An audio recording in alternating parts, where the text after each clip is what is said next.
Golden rule of accounting, मैंने पहले कल अकाउंट के बारे में बताया था। पर्सनल अकाउंट, अकाउंट कितने प्रकार के हैं, personal account, real account and nominal account, उसके कुछ एग्जांपल दिए थे। आज हम पढ़ रहे हैं golden rule of accounting, accounting के जो रूल क्या है। पर्सनल अकाउंट के रूल, डेबिट और the receiver rule, golden rule of account होगा। Personal account, debit the receiver, जो हम रिसीव करेंगे, जो हम पाएंगे वो क्या होगा, हमारा डेबिट होगा ना। जैसे कोई चीज़ हम प्राप्त कर रहे हैं, हमारे पास आ रहा है, तो वो हमारा डेबिट होगा। आपको दिक्कत हो गया?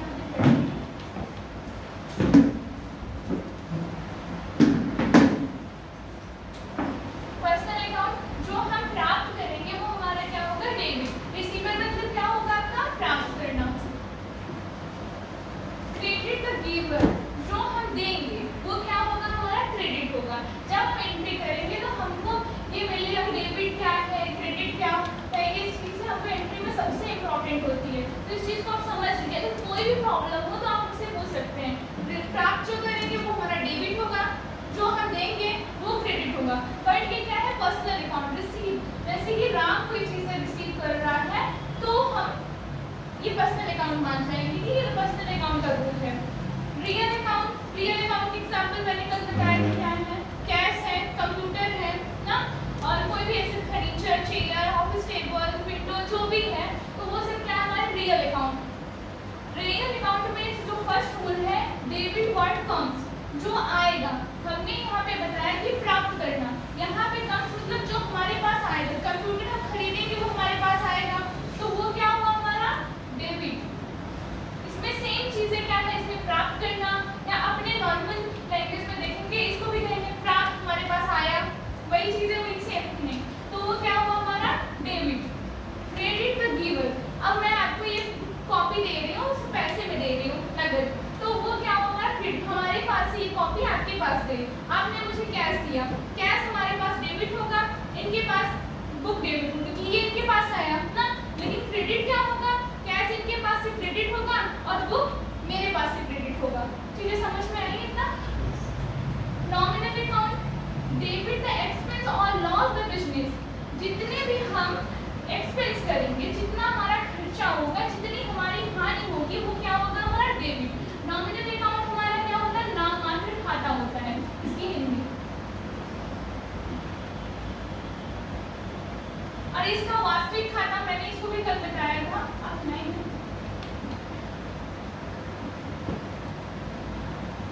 और ये हमारा व्यक्तिगत खाता है,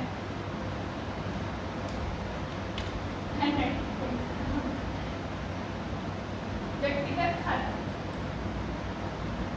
पर्सनल अकाउंट से व्यक्तिगत खाता, व्यक्ति से संबंधित है। वास्तविक जैसे ये संपत्ति हुई, संस्था हुई, उससे संबंधित है। और नॉमिनल जो नाम मात्र खाता है, जैसे कोई भी आप खर्चा कर रहे हैं, अगर आप कोई बिजनेस कर रहे हैं ना, तो उसमें कुछ चीजें होती हैं तो एक्सपेंस करना, ये जैसे हमारा परचेस से अलग होता है कि हम कोई बिल्डिंग लिए हैं, मान लीजिए हमारी है, तब भी होंगे हम इलेक्ट्रिक बिल देंगे, रेंट नहीं देंगे तो इलेक्ट्रिक बिल देंगे ना, तो वो क्या होगा, एक्सपेंस हुआ ना। तो ये चीजें इसमें आएंगी नॉमिनल अकाउंट के अंडर में। तो जितना हमारा लॉस होगा, जितना हमारा एक्सपेंस, चीजें ये देख रहे हैं, ये भी एक प्रकार का खर्चा ही है, लॉस भी आपकी हानि हो रही है ना, तो ये क्या होंगे, हमारा डेबिट होंगे।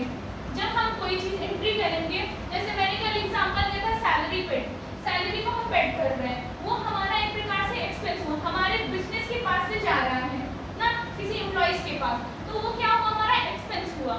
और लॉस, लॉस जैसे कि कोई चीज हम कर रहे हैं, कोई चीज परचेस की है, वो चीज घटिया निकल गई, पैसे की लॉस हो रहा है मेरा, तो वो क्या हुआ, हानि हो रही है ना बिजनेस में। हिंदी में मान लीजिए हानि हुई, बिजनेस की हानि हुई, तो वो क्या हुआ, हमारा डेबिट हुआ।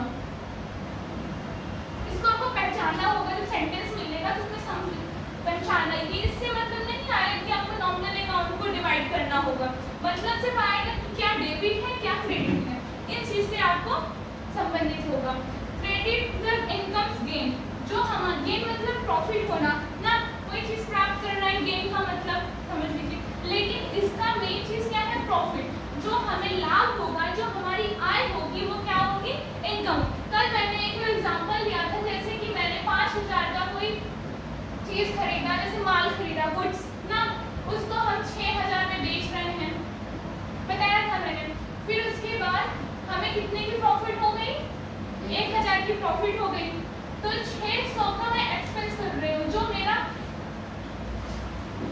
जैसे कि हमें बिजनेस से रिलेटेड जो भी करना है, इलेक्ट्रिक बिल, सैलरी देना है, रेंट देना है, वो हमारा एक्सपेंस हो गया। बचा हमारे पास 400 रुपये, तो ये हमारा क्या हुआ, प्रॉफिट। तो ये हमारा क्या होगा, डेबिट, क्रेडिट होगा। प्रॉफिट यहाँ पे क्रेडिट होगा ना। इसका फुल शॉर्ट फॉर्म है CR, इसका DR। यही आपको देखने को मिलेगा टैली में, ये डेबिट और क्रेडिट नहीं, सिर्फ DR CR देखने को मिलेंगे। तो इतना समझ में आया, क्या हमारा प्रॉफिट हुआ तो ये हमारी क्रेडिट हुई, लॉस हुआ, एक्सपेंस हुआ तो ये हमारा डेबिट हुआ ना। और 5000 का मान लीजिए माल मैंने खरीदा, 6000 का बेच रहा है और हमको 1000 की इनकम हो रही है, तो इनकम क्या होगा हमारा, इनकम ही हमारा क्रेडिट होगा। यहाँ पे मैंने किया इनकम क्या होगा, हमारा क्रेडिट ही होगा। ये एग्जांपल है, इससे कोई रिलेटेड नहीं है, वो समझने के लिए। अब अकाउंट के दो पक्ष होते हैं, डेबिट, इसको हम क्या करते हैं, DR जो मैंने हमें बताया, और क्रेडिट CR, इसको ना। लेजर क्या होता है, लेजर होता है हमने कंपनी बनाई, कंपनी से संबंधित जितने भी खर्चे हो रहे हैं, उस खर्चे को मेंटेन करने के लिए हम अलग अलग अकाउंट बनाएंगे। तो इस चीज़ को आपको समझ में नहीं आया होगा। जैसे कि हमने एग्जांपल लिया Riya purchase a pen in cash. Riya ने पेन को खरीदा नकद देके, पैसा देके उन्होंने क्या किया, पेन